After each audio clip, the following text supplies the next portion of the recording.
madaxweynaha maamulka Hirshabelle Maxamed Cabdi Waare oo maanta magaalada Muqdisho shir jiraad ku qabtay ayaa ka warbixiyay wada hadallada dawladda federaalka iyo maamulka Hirshabelle maalmihii la soo dhaafay dhexmarayay. Maxamed Cabdi Waare madaxweynaha maamulka Hirshabelle ayaa shirkiisa jiraad ku sheegay in wixii tabasho jiray la dhameeyay kadib wada hadallo dhexmaray madaxda maamul goboleedka Hirshabelle iyo dawladda federaalka. Waare ayaa carabka ku dhuftay in hadda wixii ka dambeeya ay si buuxda ula shaqayn doonaan dawladda federaalka isla markaana ay yeelan doonaan wada shaqayn. Annagu dawladda waxaan ku heshiinay in tabashadii Hirshabelle ay gaar ahaan u tabanaysay. Runtii tabashada aan tabanaynay waxna annaga Hirshabelle ay gaar noo yihiin. Amniga kamida sidaad ula socotaan culays aan la qiyaasi karin ayaa amniga xaqiisa annaga naga saaran. Wadadii Jowhar iyo muxuu ahay xamar waa xiran tahay wadada beledweyne iyo buulburtu waa xiran tahay wadada jalalaqsi iyo jowhar waa xiran tahay wadooyin kale oo deegaanada muxuu ahay ii sheeg marna waa furan yihiin marna waa xiran yihiin dakhliga xaqiisa oo fiscal federalismka muxuu ahay wadanka dekada uu leeyahay annaga zoonkan aan ku naalo economic zoonkan aan ku naalo dekadiisa waa xamar dekadiisa haddii xamar tahay waxa noo soo dego xamar ay nooga soo degaan waxaan dhoofinaa xamar ay ka dhoofaan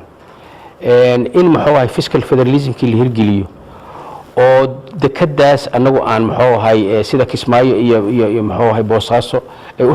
shaqeysa dawladii federaalka ah oo dhan marti u ah in muxuu ahay saamiga aan ku leenahay laga siiyo culeysyada jira oo ah in fiscal federalism la hirgeliyo kamid tahay العموم أنو دبيتوين كأن قبنا كواحد أن متقن أن بلابنا ما هو كود ولدنا أكتر شعب كنا أجيه لكن كلية إن لجوا الشقاية إن دبيتوين كاس الحلية هديبة دولدي أي محو هاي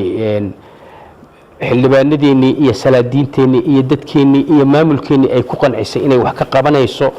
دبيتوين كاس تاجن أنو أقبلنا إن محو هاي أنو قدناينين حالة أو دتكين كسوعين hadalka Waare ayaa waxa uu ku soo aadaya xilli wali madaxda kale ee maamul goboleedyada uu khilaaf kala dhaxeeyo dawladda dhexe isla markaana xubno ka socda aqalka sare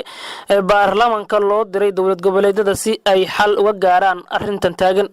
Waare ayaa markii uu ka soo laabtay shirkii Kismaayo magaalada Muqdisho shir jiraad ku qabtay waxa uu ku sheegay amniga magaalada Muqdisho uu faraha ka baxay isla markaana xildhibaanadu ay is ilaaliyaan isagoo tabashadiisu